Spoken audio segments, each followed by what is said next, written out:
أشهد أن لا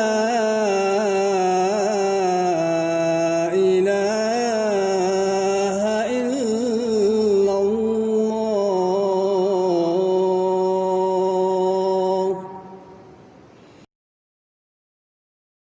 إن الحمد لله نحمده ونستعينه ونستغفره ونعوذ بالله من شرور أنفسنا ومن سيئات أعمالنا من يهده الله فلا مضل له ومن يضلل فلا هادي له وأشهد أن لا إله إلا الله وحده لا شريك له وأشهد أن محمدا عبده ورسوله.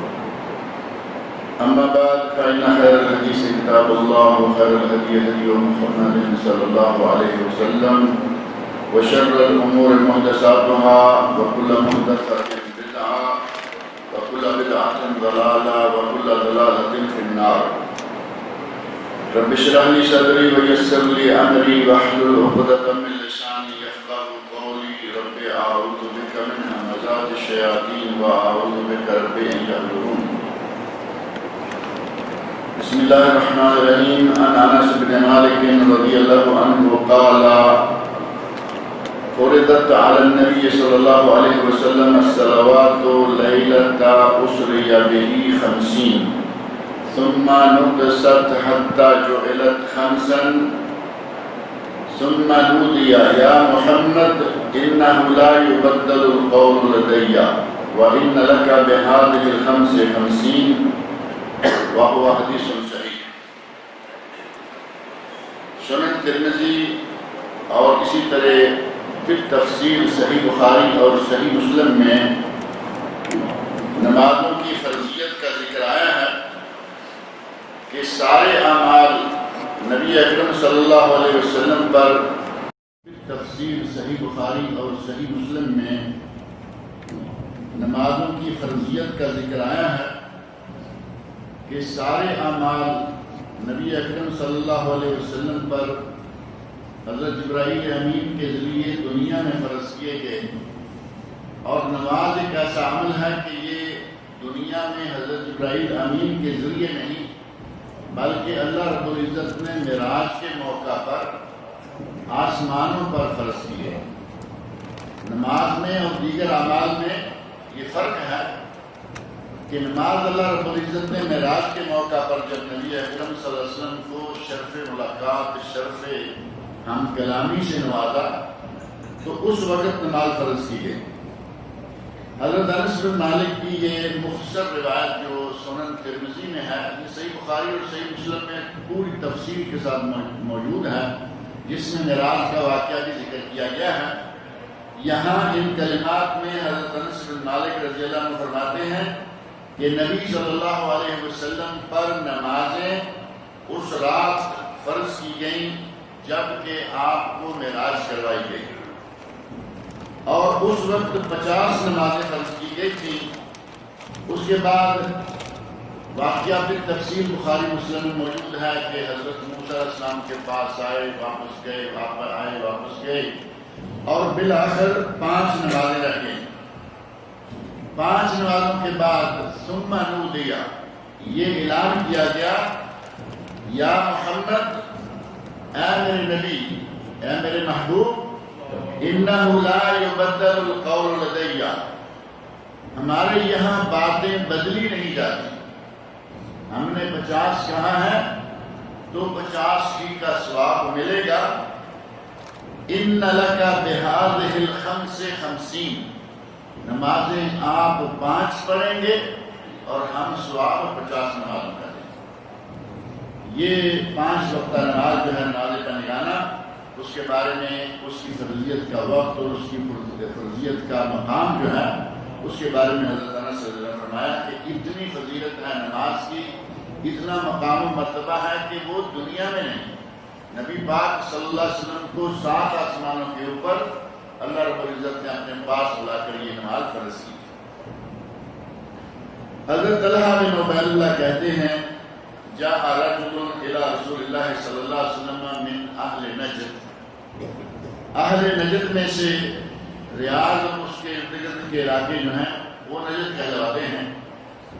اہل نجد میں سے ایک آدمی نبی اکرم صلی اللہ علیہ وسلم کی خدمت میں حاضر ہوئے، سائر الراس، ان کے سر کے بال پراگندہ تھے، بال بکھرے ہوئے ہیں۔ ریاض سے مدینہ کتنی دور کا علاقہ سفر ہے اور اس زمانے میں پیدل سفر تھا، بال بکھرے ہوئے تھے۔ یسمع دوی صوتے، اس آدمی کی آواز ہم سنتے تھے، بدو تھا کسی علاقے کا، نجد کا، کہتے ہیں کہ ہم ان کی آواز سنتے تھے، ولا یفقہ ما یقول، لیکن ہمیں سمجھ نہیں آ رہی تھی کہ وہ کہتے کیا ہیں۔ یہ صحابہ بھی عرب ہیں اور یہ بھی عرب ہیں، لیکن علاقے کا فرق اور ساتھ ہی ساتھ کچھ لہجہ، کہتے ہیں کہ ہمیں آواز کی گونج سی محسوس ہو رہی تھی کہ کچھ کہہ رہے ہیں، لیکن ہمیں ان کی کو بات سمجھ نہیں آ رہی تھی۔ حتیٰ دنا، یہاں تک کہ وہ نبی صلی اللہ علیہ وسلم کے بالکل قریب ہو گیا۔ وَهُوَ يَسْأَلُ عَنِ الْإِسْلَامِ، اور ہمیں یہ معلوم ہوا کہ وہ اسلام کے بارے میں کچھ پوچھ رہا ہے۔ فقال رسول اللہ صلی اللہ علیہ وسلم، نبی اکرم صلی اللہ علیہ وسلم نے مخاطب ہو کر فرمایا، 5 صلوات فی اليوم واللیلہ، ایک دن اور ایک رات میں 5 نمازیں فرض ہیں۔ فقال هل علی غیرہا، اس نے پوچھا کہ کیا اس کے علاوہ بھی کوئی اور نماز بھی فرض ہے؟ تو نبی اکرم صلی اللہ علیہ وسلم نے ارشاد فرمایا، لا الا ان تطوع، فرض تو صرف یہ 5 ہی نمازیں ہیں، اس کے علاوہ اگر کچھ تم پڑھنا چاہو تو وہ نفل شمار ہوگی، فرض نہیں ہے۔ یہی وہ حدیث ہے معروف جو کہ صحیح بخاری اور صحیح مسلم میں ہے۔ اس حدیث کی بنیاد پر کہا جاتا ہے کہ 5 نمازیں فرض ہیں، ان کے علاوہ کوئی نماز فرض نہیں۔ بعض لوگوں نے، بعض اہل علم نے کہا کہ وتر جو ہے وہ واجب ہے، جبکہ واجب اور فرض ایک ہی معنوں میں ہوتا ہے۔ تو کہا گیا کہ جب اللہ کے نبی نے 5 نمازیں فرض قرار دی ہیں تو آپ وتر کو واجب کہنے والے کون ہوتے ہیں؟ وہ وتر کو واجب شمار کریں، فرض اور واجب تو وہ 6 نمازیں ہوں گی۔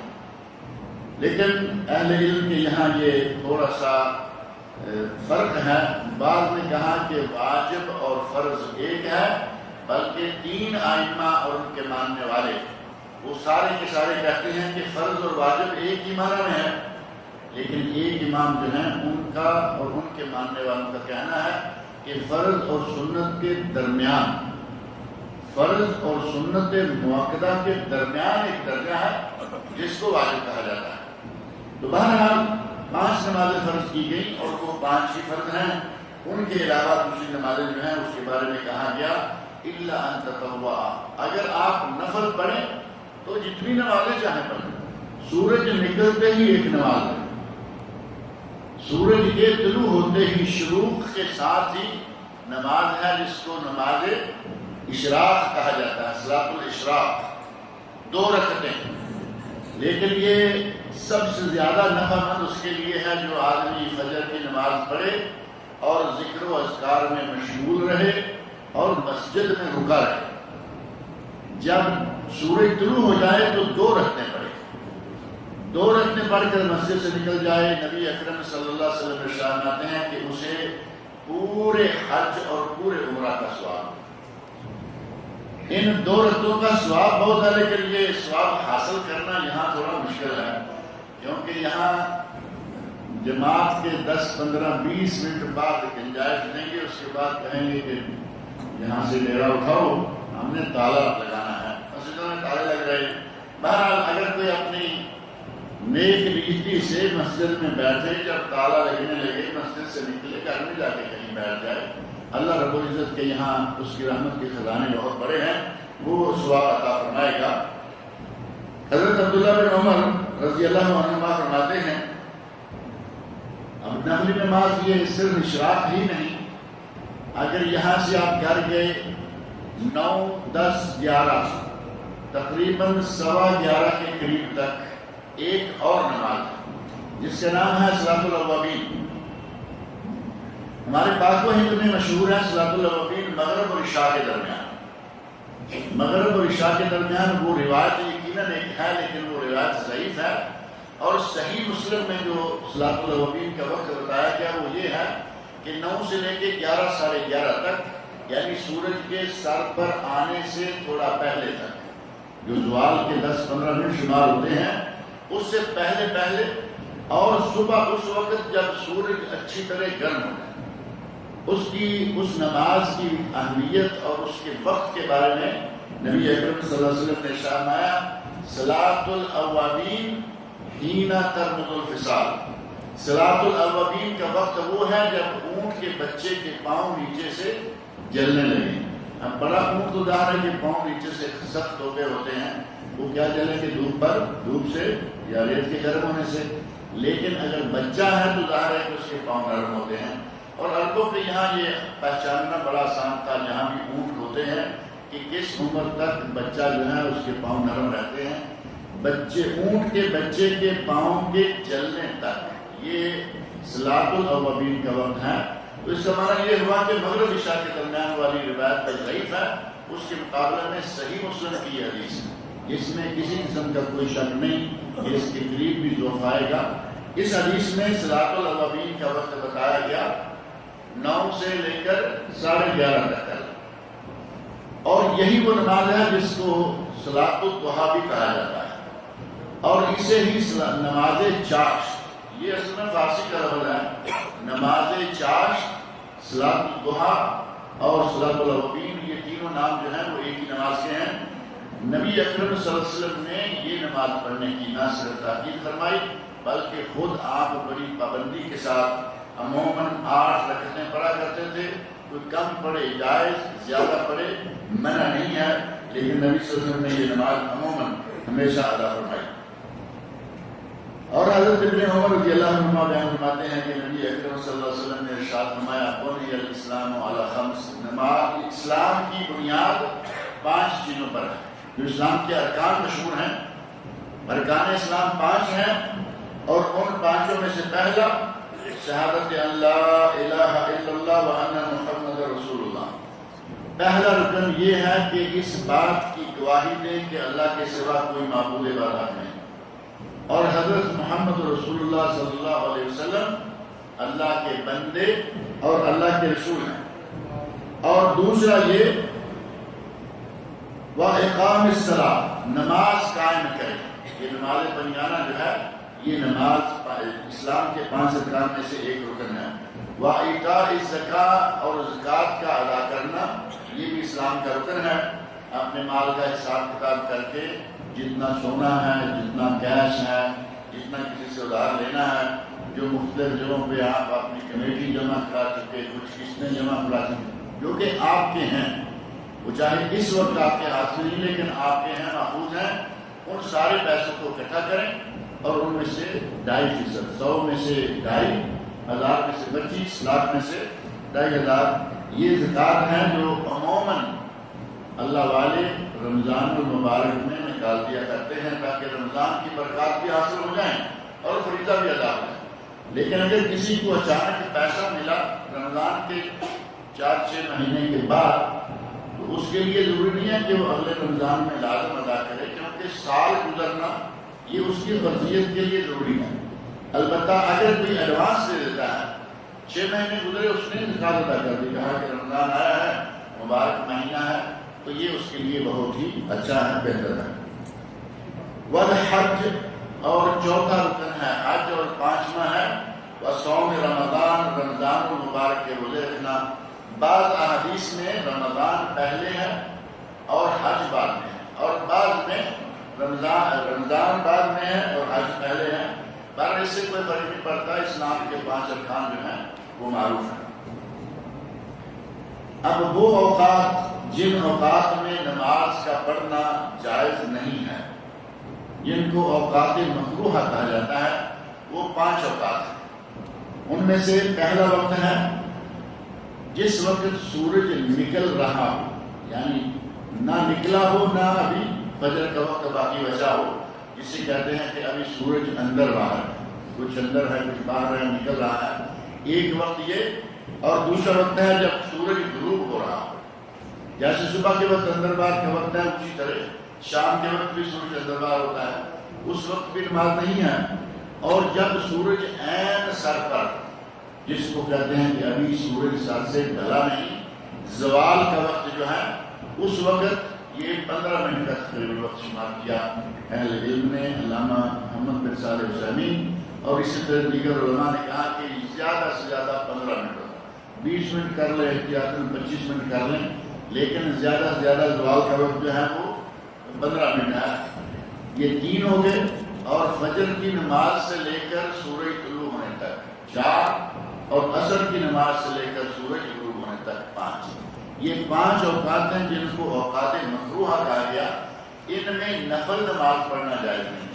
وہ آدمی بیٹھا ہوا کہنے میں نفل شروع کر دیتا ہوں، یہ جائز نہیں۔ لیکن اگر کوئی بھولا ہوا ہے، فرض بھولا ہوا ہے، یاد آ گیا، وہ ان اوقات میں فرض ادا کر سکتا ہے۔ اسی طرح کوئی سبب بن گیا ایسا، کوئی باعث ہے، تو پھر وہ نماز پڑھ سکتا ہے۔ عمومی نفل جو ہے وہ نہیں پڑھ سکتا۔ مثلا باہر سے آیا، عصر کے بعد مسجد میں داخل ہوا، عصر کو پڑھ چکا ہے، اسے مسجد میں بیٹھنا ہے، اسے اجازت ہے کہ وہ 2 رکعتیں پڑھ کے بیٹھ جائے، کیونکہ یہ تحیۃ المسجد، مسجد میں آیا اور اس کا مسجد میں بیٹھنا ایک سبب ہے، ورنہ باہر رہے، چھوٹا سا کام ہے، گھومتے ہوئے کر کے جانا ہے، جائے اسے 2 رکعتیں پڑھنے کی ضرورت نہیں ہے۔ لیکن اگر بیٹھنے کا ارادہ ہو تو 2 رکعتیں پڑھے بغیر بیٹھنا جائز نہیں، کیونکہ نبی اکرم صلی اللہ علیہ وسلم کا ارشاد ہے اذا دخل احدکم المسجد فلا يجلس حتى يصلي ركعتين۔ اگر کوئی آدمی مسجد میں داخل ہو تو اس کے لیے جائز نہیں ہے کہ 2 رکعتیں پڑھے بغیر وہ بیٹھ جائے۔ یہ تحیۃ المسجد ہے، یہ آپ کسی بھی وقت مسجد میں داخل ہوں یہ پڑھ لینا چاہیے۔ اور بعض اہل علم نے کہا کہ یہ تحیۃ المسجد کی 2 رکعتیں واجب ہیں۔ حضرت عقبہ بن عامر الجہنی رضی اللہ تعالیٰ عنہ کہتے ہیں 3 ساعات کان رسول اللہ صلی اللہ علیہ وسلم ینہانا ان نصلی فیہن او ان نقبر فیہن موتانا۔ ہمیں نبی صلی اللہ علیہ وسلم 3 اوقات میں نماز ادا کرنے سے اور اپنے مردوں کو دفن کرنے سے منع کیا کرتے تھے۔ یعنی ان اوقات میں بہتر یہ ہے کہ میت کو دفن نہ کیا جائے، لیکن اگر اتفاق ایسا ہے میت ایسے وقت میں ملی کہ اب عصر ہو گئی، عصر کی نماز پڑھی، مغرب تک انتظار کرنا میت کے لیے ناممکن ہے، لاش کے خراب ہونے کا خطرہ ہے یا کوئی بھی اور سبب ہے تو دفن کر سکتے ہیں، جیسا کہ کوئی عذر اور مجبوری میں کیا جاتا ہے۔ میت کو دفن کرنا اور نفل پڑھنا ان اوقات میں نبی صلی اللہ علیہ وسلم نے ہمیں منع کیا۔ حِینَ تَطْلُعُ الشَّمْسُ بَازِغَةً حَتَّىٰ تَرْتَفِعَ، جس وقت سورج نکلنے لگے جب تک کہ وہ اچھی طرح چڑھ نہ جائے۔ وَحِینَ يَكُونُ قَائِمَةُ الظَّهِیرَةِ حَتَّىٰ تَمِیلُ الشَّمْسُ، جب سر پہ سورج آ جائے جب تک کہ وہ سر سے زائل نہ ہو جائے۔ وَحِینَ تَضِیفُ الشَّمْسُ لِلْغُرُوبِ، اور جب سورج غروب ہونے کے قریب ہو جائے، یعنی صبح کا، شام کا، سورج کے اندر باہر ہونے کا وقت، اور دوپہر کا جب کہ سورج عین سر پر۔ وقد اوضح النبي صلی اللہ علیہ وسلم الى النهي عن الصلاة في هذه الاوقات في الحديث الآتي۔ حضرت ابو امامہ الباہلی رضی اللہ عنہ کی حدیث میں ان اوقات میں نماز نہ پڑھنے کے اسباب بھی نبی صلی اللہ علیہ وسلم نے بتائے ہیں۔ حضرت ابو امامہ کہتے ہیں قال عمرو بن انبسہ السلمی، عمر بن انبسہ السلمی رضی اللہ عنہ نے بیان کیا ہے، وہ کہتے ہیں یا نبی اللہ اخبرنی عما علمک اللہ واجہلہ اخبرنی عن الصلاۃ۔ اے اللہ کے نبی، آپ کو جو اللہ نے سکھلایا ہے اور میں اس سے لا علم ہوں، مجھے اس کے بارے میں کچھ بتائیے، مجھے نماز کے بارے میں خبر دیجیے۔ قالا، تو نبی اکرم صلی اللہ علیہ وسلم نے فرمایا صلی صلاۃ الصبح، صبح کی نماز پڑھو، ثم اقصر عن الصلاۃ حتی تطلع الشمس حتی ترتفع، فجر کی نماز پڑھنے کے بعد رک جاؤ، یعنی اب کوئی نفل وغیرہ نہ پڑھو یہاں تک کہ سورج نکل کر اچھی طرح چڑھ آئے، یعنی کم از کم ایک نیزہ سورج باہر نکل آئے، اس وقت صلاۃ الاشراق کا وقت ہوتا ہے۔ صلاۃ الاشراق جو میں نے عرض کیا ہے کہ نبی صلی اللہ علیہ وسلم آیا حج اور عمرہ کے برابر ثواب ہے، وہ یہ بھی نہیں ہے کہ سورج ابھی نکلنا نظر آنا شروع ہوا اور آپ نے پڑھنا، جب ایک رمح، ایک نیزے کے برابر نکل آئے، یعنی کافی سارا چڑھ آئے، تو اس کے بعد وہ نماز پڑھیں۔ فَإِنَّهَا تَطْلَعُ بَيْنَ حِینَ تَطْلَعُ بَيْنَ قَرْنَيْ شَیطان، سورج جب نکلتا ہے تو شیطان کے دو سینگوں کے درمیان نکلتا ہے. یہ پچھلے دنوں میں نے یہاں ذکر کیا تھا نا کہ شیطان سورج کے طلوع ہونے کے وقت اپنے سینگ جو ہیں وہ اس طرح زمین میں گاڑ دیتا ہے اور کافر لوگ جو ہیں وہ اس وقت اس کو سجدہ کرتے ہیں. مسلمان جب سجدہ کریں گے تو لگے گا کہ شاید یہ بھی کفار کی طرح شیطان کی پوجا کر رہے ہیں. اور فرمایا وَحِينَ إِذٍ يَسْجُدُ لَهَا الْكُفَّارُ، اس وقت کفار اس کو سجدہ کرتے ہیں، سورج کو ماننے والے. جس وقت سورج نکلتا ہے اس وقت وہ سورج کو سجدہ کرتے ہیں. شیطان نے اپنے سینگ گاڑے ہوئے میں کہتا ہے کہ یہ لوگ مجھے سجدہ کر رہے ہیں. اس وقت مسلمان نماز پڑھیں گے تو گویا کہ ان سے مشابہت ہو جائے گی. فرمایا کہ اس وقت تک رکے رہو، جب سورج اچھی طرح چڑھ کے آ جائے ثم صلی، تو پھر تم نوافل پڑھنا چاہو. 2 رکعتیں اشراق کی پڑھو، زیادہ پڑھو، کوئی حرج نہیں. فإن الصلاة مشهودة محظورة، نماز پڑھتے وقت فرشتے حاضر ہوتے ہیں، شاہد بنتے ہیں. یعنی جب تم نفل نماز پڑھتے ہو تو نفل نمازوں کی ادائیگی کے وقت فرشتے موجود ہوتے ہیں گواہی کے لیے اور حاضری کے لیے، نیک مجلس اور نیک جگہ اور نیک عمل کی وجہ سے. حتی یستقل الظل بالرکع ثم اقصر عن الصلاۃ، جب پھر کسی دوسری نماز کے لیے کہا کہ ظہر پڑھ لی، اب عصر اس وقت پڑھو جب رمح کا سایہ پورے اس کے برابر ہو جائے. یعنی ایک نیزہ کھڑا کریں یا ایک کوئی لکڑی کا پیس ہے، کوئی بھی چیز ہے اسے کھڑا کریں، جب اس کے برابر سایہ ہو جائے اس وقت عصر کی نماز پڑھو. اور فرمایا اس کے بعد پھر رک جاؤ. جیسے فجر پڑھ کے رک گئے جب تک سورج طلوع نہیں ہو گیا، اسی طرح عصر پڑھو اور اس کے بعد رک جاؤ. فَإِنَّهُ حِينَئِذٍ تُسْجَرُ جَهَنَّمُ، اس وقت جہنم کو گرم کیا جاتا ہے. یہ نماز ظہر کے لیے سورج کے سر سے ڈھلنے سے لے کر ایک رمح یا ایک نیزے کا سایہ اس کے برابر ہو جانے تک ظہر کی نماز جو ہے وہ پڑھنی ہے. لیکن جب سر سے سورج ڈھلنے لگے، سر کے اوپر آ جائے تو اس وقت نماز نہ پڑھو. عین سورج کے سر پر ہونے کے وقت فرمایا حِينَئِذٍ تُسْجَرُ جَهَنَّمُ، اس وقت جہنم کو گرم کیا جاتا ہے. تو باہر کے وقت آپ دیکھیں سردی ہو گرمی ہو، بہرحال سورج اپنا آپ دکھا رہا ہوتا ہے، تھوڑی سی گرمی ہوتی ہے. نبی صلی اللہ علیہ وسلم نے فرمایا کہ اس وقت جہنم کو گرم کیا جاتا ہے. فَإِذَا أَقْبَلَ الْفَيْءُ فَصَلِّ، جب سورج سر سے ڈھل جائے اور اس نیزے کا سایہ دوسری طرف پڑھنا شروع ہو جائے اس وقت پڑھو. فَإِنَّ الصَّلَاةَ مَشْهُودَةٌ مَحْظُورَةٌ، نماز کے وقت فرشتے حاضر ہوتے ہیں، شہادت دیتے ہیں. حتیٰ تصلی العصر، یہاں تک کہ پھر عصر کا وقت ہو جائے تو تم عصر کی نماز پڑھو. ثم اقصر عن الصلاۃ، اور پھر نماز سے رک جاؤ، نماز پڑھنا روک دو. حتیٰ تغرب الشمس، یہاں تک کہ سورج غروب نہ ہو جائے. فإنها تغرب بین قرنی شیطان، کیونکہ سورج شیطان کے 2 سینگوں کے درمیان ڈوبتا ہے. جیسا کہ صبح 2 سینگوں کے درمیان چڑھتا ہے، اسی طرح شام کو 2 سینگوں کے درمیان ڈوبتا ہے. کفار میں سے بعض کفار جو ہیں سورج کی پوجا کرنے والے، وہ سورج کے طلوع ہوتے وقت اور غروب ہوتے وقت، یہ 2 وقت ایسے ہیں کہ وہ سورج کی عبادت کرتے ہیں. ان دونوں اوقات میں جب کہ بالکل غروب ہونے کے اور طلوع ہونے کے وقت ہو، نبی صلی اللہ علیہ وسلم نے کہا کہ یہ مکروہ اوقات ہیں، ان میں نماز نہ پڑھی جائے. اور حضرت ابو سعید خدری رضی اللہ تعالیٰ عنہ فرماتے ہیں سمعت رسول اللہ صلی اللہ علیہ وسلم یقول، میں نے نبی صلی اللہ علیہ وسلم کو یہ کہتے ہوئے سنا، لا صلاۃ بعد الصبح حتی ترتفع الشمس، فجر کی نماز پڑھنے کے بعد سورج کے اچھی طرح چڑھ آنے تک کوئی نماز نہیں ہے. ولا صلاۃ بعد العصر حتی تغیب الشمس، اور عصر کے بعد بھی سورج کے غروب ہو جانے تک کوئی نماز نہیں ہے.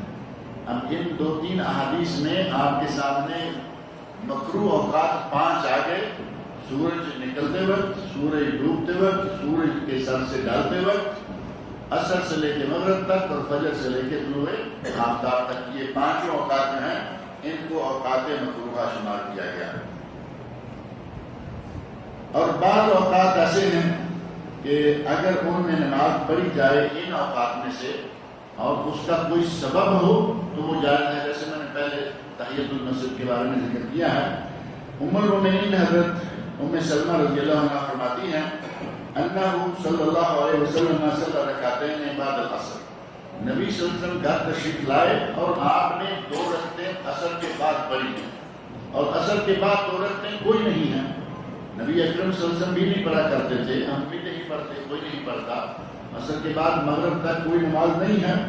تو ایک دن آپ نے نماز پڑھی، کہتی ہیں فسألتہ عن ذلک، میں نے پوچھا کہ یا رسول اللہ یہ 2 رکعتیں کیا ہیں؟ آپ تو منع کرتے ہیں کہ عصر کے بعد کوئی نفل نہیں ہے، اور آپ نے یہ 2 رکعتیں کیوں پڑھی ہیں؟ فقال، آپ نے فرمایا یا بنت ابی امیہ، اے ابو امیہ کی بیٹی، یعنی حضرت ام سلمہ کے والد کا نام، سألت عن الرکعتین بعد العصر، عصر کے بعد کی 2 رکعتوں کے بارے میں جو تم نے پوچھا ہے، وَإِنَّهُ أَتَانِ نَاسٌ مِنْ عَبْدِ الْقَيْسِ، میں مسجد میں تھا، نماز ادا کر دی، ظہر کی نماز ادا کر دی، عبد القیس کے قبیلہ کے لوگ میرے پاس آ گئے، بیٹھ گئے، اور فَشَغَلُونِي عَنِ الرَّكَعَتَيْنِ اللَّتَيْنِ بعد الظُّهْرِ، اور انہوں نے مجھے ظہر کے بعد والی 2 رکعتوں سے مشغول کر دیا۔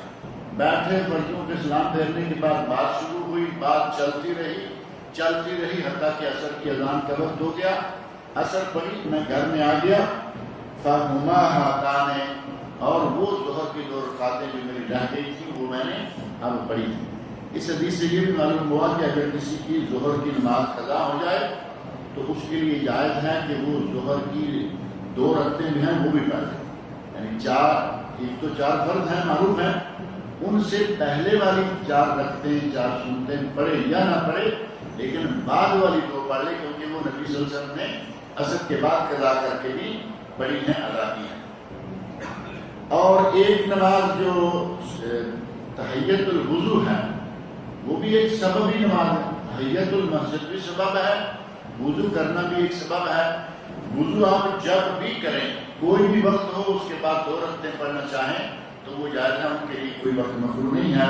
اور اس کی دلیل حضرت بلال رضی اللہ عنہ کا وہ واقعہ ہے جس میں حضرت ابو ہریرہ رضی اللہ عنہ بیان فرماتے ہیں کہ نبی اکرم صلی اللہ علیہ وسلم نے حضرت بلال رضی اللہ عنہ سے مخاطب ہو کر فجر کی نماز پڑھی، اور صحابہ کی طرف جب منہ پھیرا تو حضرت بلال سے مخاطب ہو کر فرمایا یا بلال اخبرنی بأرجى عمل عملته في الاسلام، بلال مجھے اپنا وہ عمل بتاؤ جو مسلمان ہونے کے بعد تم نے کیا اور تمہیں سب سے زیادہ امید ہے کہ تمہارا وہ عمل اللہ کو بہت پسند ہے، ایسا کوئی عمل مجھے بتاؤ۔ تو حضرت فإني سمعت دفن عليك بين يدي في الجنة، میں نے جنت میں تمہارے قدموں کی آہٹ اپنے آگے آگے سنی۔ نبی اکرم صلی اللہ علیہ وسلم نے فجر کے بعد پوچھا، اس سے اہل علم میں محدثین نے لکھا ہے کہ فجر کی نماز کے بعد آپ کا یہ پوچھنا اس بات کی ایک گواہی ہے، اس بات کی دلیل یا ثبوت ہے کہ یہ واقعہ معراج کا نہیں بلکہ یہ واقعہ خواب کا ہے۔ خواب میں نبی صلی اللہ علیہ وسلم نے جنت دیکھی، جنت کی سیر کی، آپ کے آگے قدموں کی آہٹ کی آواز، جیسے کوئی آدمی چل رہا ہے، کسی کے چلنے کی آہٹ سنی تو جبرائیل امین سے پوچھا کہ یہ کون ہے؟ تو حضرت جبرائیل نے فرمایا کہ اللہ کے رسول آپ کے غلام بلال رضی اللہ عنہ زمین پر چل رہے ہیں اور ان کے قدموں کی آہٹ اللہ جنت میں سنا رہا ہے۔ فرمایا کہ یہ بلال ہیں۔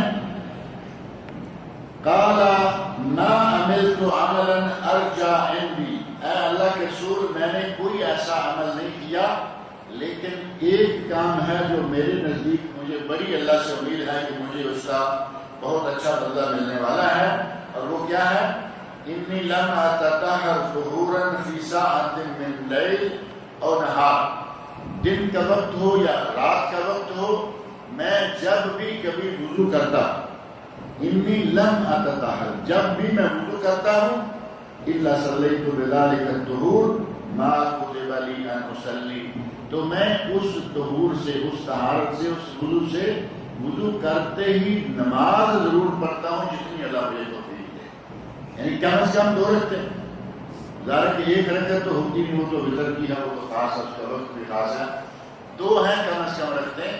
کہتے ہیں کہ میں نماز ضرور پڑھتا ہوں اس وضو سے جتنی بھی اللہ توفیق دے، اور ظاہر ہے کہ یہ فرض نماز مراد نہیں ہو سکتی، یہ وہی 2 رکعتیں ہیں جو کہ تحیۃ الوضو کی ہیں. تو تحیۃ الوضو جب چاہیں پڑھیں، تحیۃ المسجد جب چاہیں پڑھیں.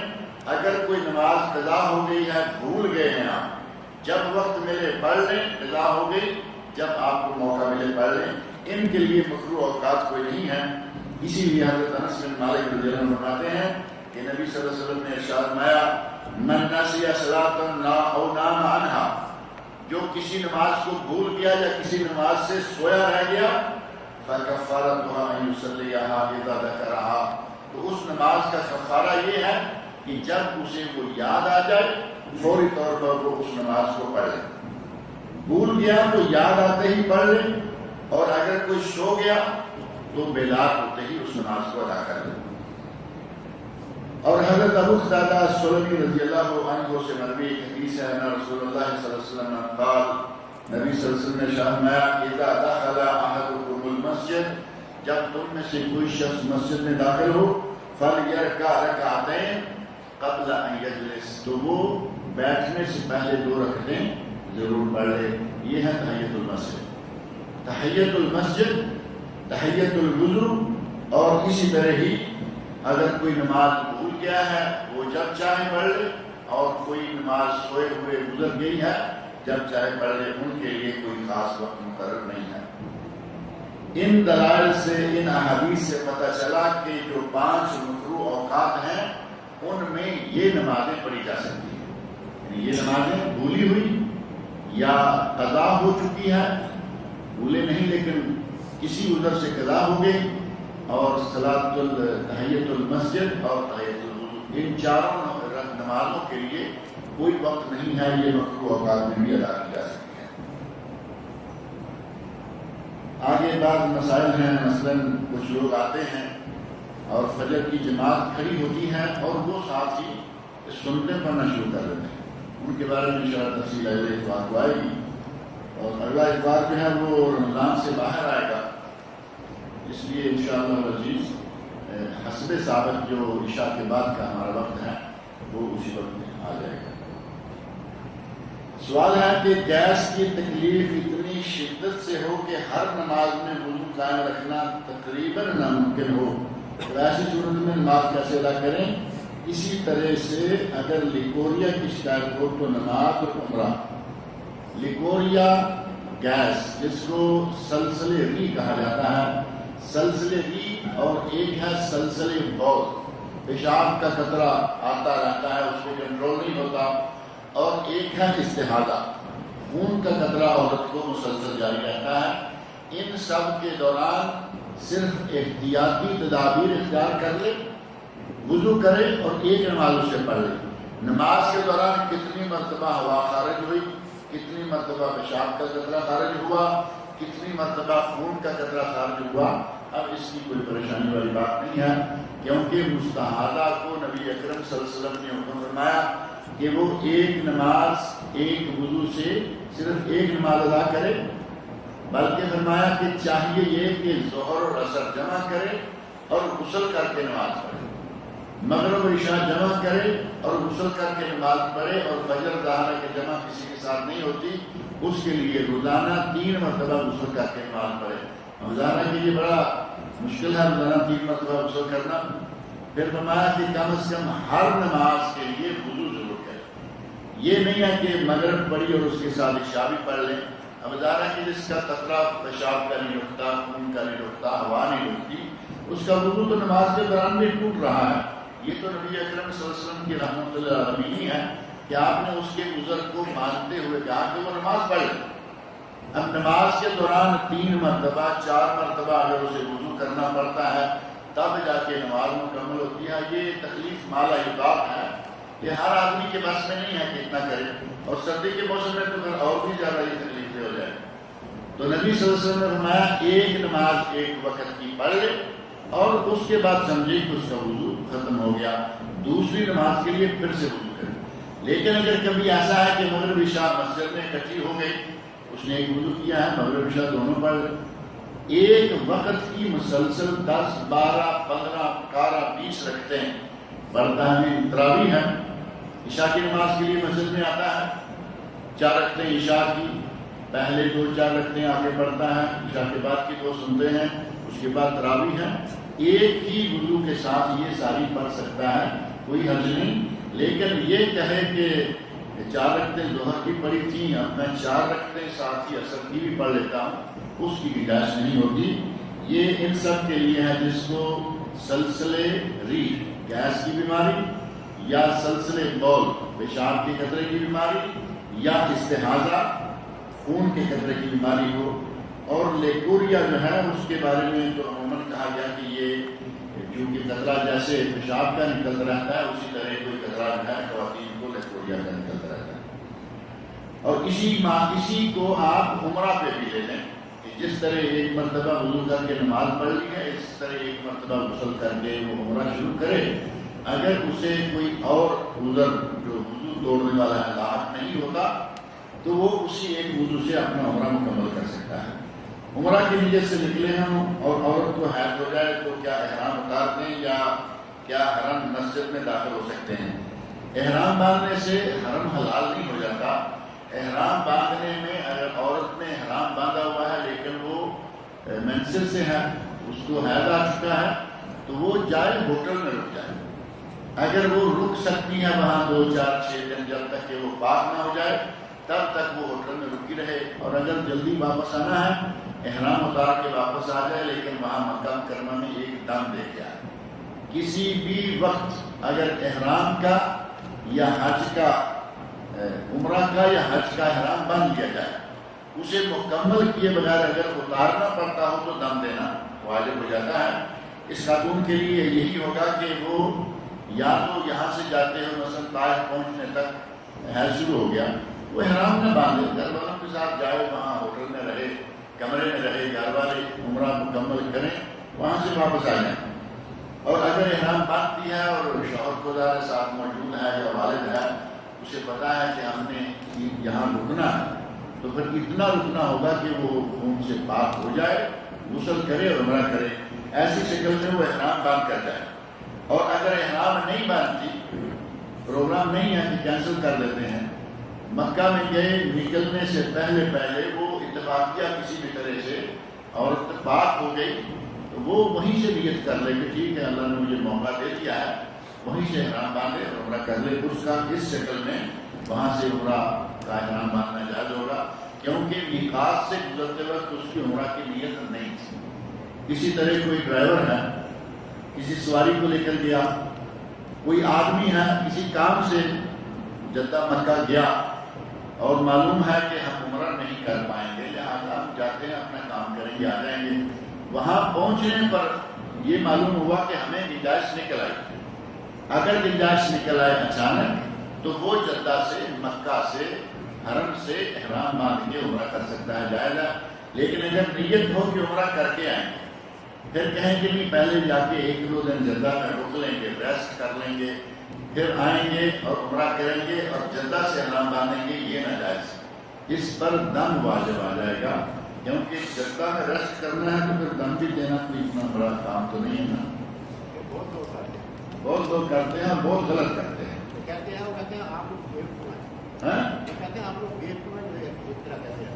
جو منع کرنے والے ہیں وہ بالکل بس ٹھیک۔ اللہ تعالیٰ رحم کرے، اگر میقات سے گزرتے ہوئے نیت ہے عمرہ کرنے کی، اس کو اجازت ہی نہیں ہے کہ وہ بغیر احرام کے اندر داخل، اندر جا کے آرام کرے، 1 دن کرے، 2 دن کرے، مجبوری ہے 3 دن کرے۔ جب مجبوری زائل ہوگی تب وہ جا کے حرم میں طواف شروع کرے اور عمرہ مکمل کرے۔ لیکن اگر جا رہا ہے اور پھر یہ فتویٰ جیسے بزرگ بتا رہے ہیں، یہ ٹیکسی ڈرائیور فتویٰ دیتے ہیں کہ بیوقوف ہیں جو تمہیں ایسے کہہ کے بھیج رہے ہیں، تندوری والا بھی یہ فتویٰ دے رہا ہے، تندوری چکن والا نہیں، تندور روٹیاں پکانے والا، وہ بھی فتویٰ دے رہا ہے۔ وہ اس موضوع میں آپ کو جدہ مکہ مدینہ کے لوگ سارے مفتی نظر آئیں گے، وہاں چلتے پھرتے ذرا نہیں جی یہاں سے احرام باندھو، مسجد عائشہ چلے جاؤ، جدہ سے آئے ہو تو یہیں سے احرام۔ اگر نیت یہ ہے کہ میں عمرہ کر کے آؤں گا، اس کا میقات سے آگے گزرنا حرام۔ احرام کا معنی یہ ہے کہ اگر، اور وہ حدیث ہے، یہ تندور والوں کے یا بقالے والوں کے کہنے سے تو فتوے نہیں بنتے نا، نبی صلی اللہ علیہ وسلم کے ارشادات سے باتیں ہوتی ہیں۔ نبی صلی اللہ علیہ وسلم نے ارشاد فرمایا کہ جو آدمی حج یا عمرہ کی نیت رکھتا ہے، لمن اراد الحج او العمرہ، جو آدمی حج یا عمرے کا ارادہ رکھتا ہے وہ میقات سے آگے بغیر احرام کے نہ گزرے۔ میقات سے آگے گزرنا وہ جائز نہیں ہے۔ شیخ، عورت کو حیض ہو جائیں اور وہ احرام کی حالت میں اب میقات سے آگے نکل گئی، ہوٹل میں رکیں گے وہ 4-5 دن، احرام اتار دے، دوسرے کپڑے پہنے اسی میں رہے؟ احرام کی نیت میں رہے، بڑے بدلے کوئی حرض نہیں، لیکن احرام کی نیت ختم نہ کرے کہ میرا حیض شروع ہو گیا لہٰذا میں وہ احرام میں رہے گی، نیت وہ رہے گی، اور کپڑے جو ہے وہ موقع کو موقع چینج کرے، کوئی حرض نہیں ہے، غسل بھی کیا جا سکتا ہے۔ کتنے مال کی موجودگی زکوٰۃ کو فرض کر دیتی ہے؟ 7.5 تولے سونا ہو تو زکوٰۃ فرض ہو جاتی ہے، اور 52.5 تولے چاندی ہو تو زکوٰۃ فرض ہو جاتی ہے، اور 52.5 تولے چاندی کی قیمت کے بقدر کیش ہو تو زکوٰۃ فرض ہو جاتی ہے۔ یعنی اگر کسی کے پاس 52.5 تولے چاندی کے برابر قیمت 2,000-2,500 ریال، شاید 52.5 تولے چاندی کی قیمت بنتی ہے، اگر اتنا کیش ہے تو اس پر بھی زکوٰۃ شروع ہو جائے گی۔ یعنی 2,500 ریال پر زکوٰۃ، 7.5 تولے پر زکوٰۃ، 52.5 تولے پر زکوٰۃ۔ اور یہ جو عموماً لوگ کرتے ہیں کہ 7.5 تولے تک زکوٰۃ نہیں، 2-4 بیٹیوں کی 7-7 تولے سونے کی الگ الگ مقدار جو ہے وہ رکھی ہوئی ہیں، یہ اس کی، اس کی، اس کی، اور بیوی کا 7.5 تولے الگ ہے، ماں کا 7 تولے الگ ہے، ڈھیروں سونا گھر میں ہے، اور کہتے ہیں کہ ہم پہ زکوٰۃ فرض نہیں ہوئی۔ یہ اللہ کی ذات کے ساتھ کیا معاملہ کر رہے ہیں؟ گھر کے اندر سونا موجود ہے اور سارے سونے کا مالک گھر کا مالک۔ بیٹیوں کا سونا بھی ابھی اس کا ہے، بیٹیاں بھی کوئی 2 سال کی ہے، کوئی 4 سال کی، کوئی 6 سال کی۔ بیٹیوں کے سونے پر باپ کو زکوٰۃ دینا فرض ہے جب تک بیٹی کی شادی کر کے اس کے گھر روانہ نہ کر۔ اگر اس کے شوہر کے پاس چلی گئی، خلاص آپ کی وہ جان چھوٹ کی، زکوٰۃ دے نہ دے اب کھاتا اس کا، اس کے شوہر کا ہے۔ لیکن اپنے گھر میں رکھتے ہوئے بیٹیاں گھر میں ہیں، اور پھر آپ کہیں کہ نہیں یہ اس کا ہے، اس کا ہے، ابھی کسی کے پاس 7.5 تولے نہیں ہوا، تو وہ معاملہ جو ہے وہ غلط ہے۔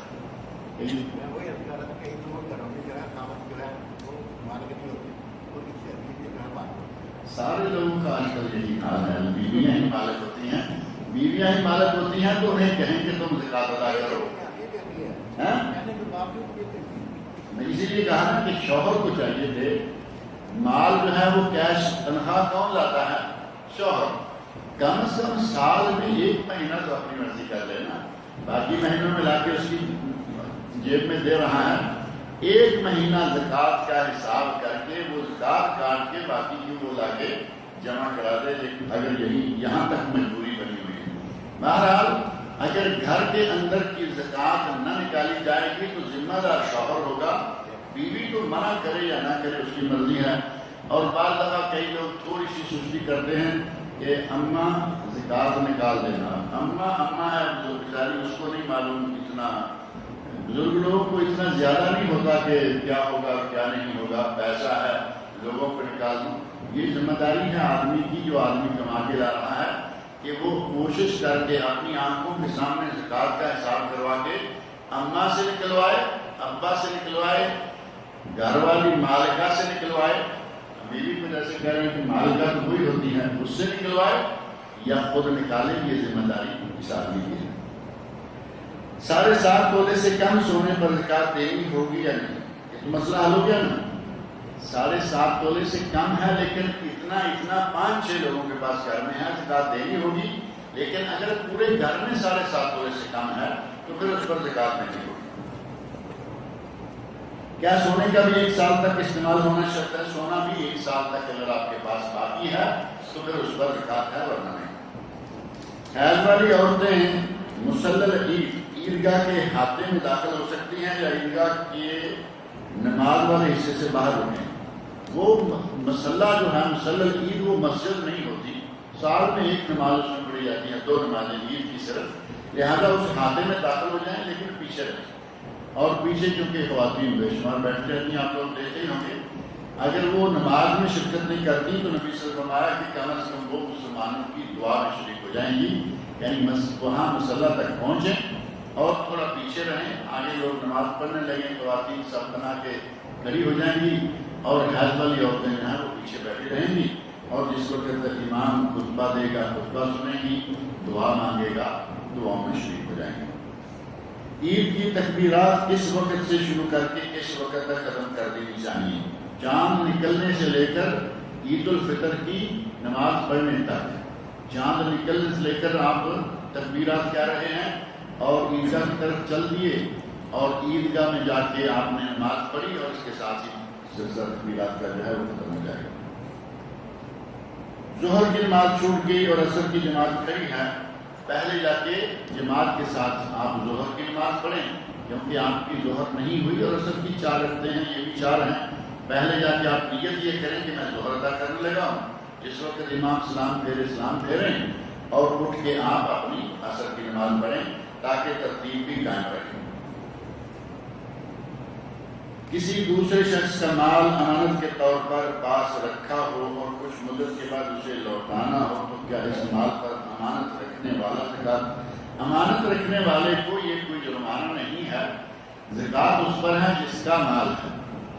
جس نے امانت رکھی ہے وہ اپنے مال سے زکات خود نکالے، جس کے پاس پڑی ہے وہ نہیں نکالے گا، کیونکہ اس نے تو اپنا مال سمجھ کے نہیں رکھا ہوا، کسی کا مال ہے اور محض امانت کے طور پر اس کے پاس محفوظ ہے، زکات اس پر فرض ہے جس کا مال ہے۔ اسی طرح ادھار ہے، میں نے کسی سے ادھار لیا ہوا ہے اور مثال کے طور پر 50,000 ادھار مجھ پر ہے، اور جس نے مجھے دے رکھا ہے اسے معلوم ہے کہ جب مانگوں گا مجھے مل بھی جائے گا، یہ مرا ہوا قرضہ نہیں ہے، ڈوبا ہوا قرضہ نہیں ہے، تو جس کا قرضہ ہے وہ زکات ادا کرے گا، جس پر ہے وہ نہیں، وہ تو پہلے مفروض ہے۔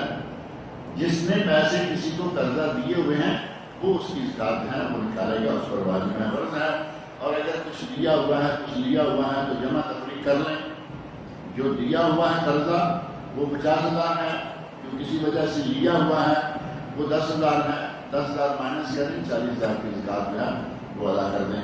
اللہ رب العزت مجھے اور آپ سب لوگوں کو کتاب و سنت پڑھنے اور ان پر عمل کرنے کی توفیق عطا فرمائے۔ اللہ رب العزت ہمارے آپ کے صیام قیام قبول فرمائے اور سارے مہینے کی عبادتوں کو قبول کرے۔ تقبل اللہ منا ومنکم صالح العمل۔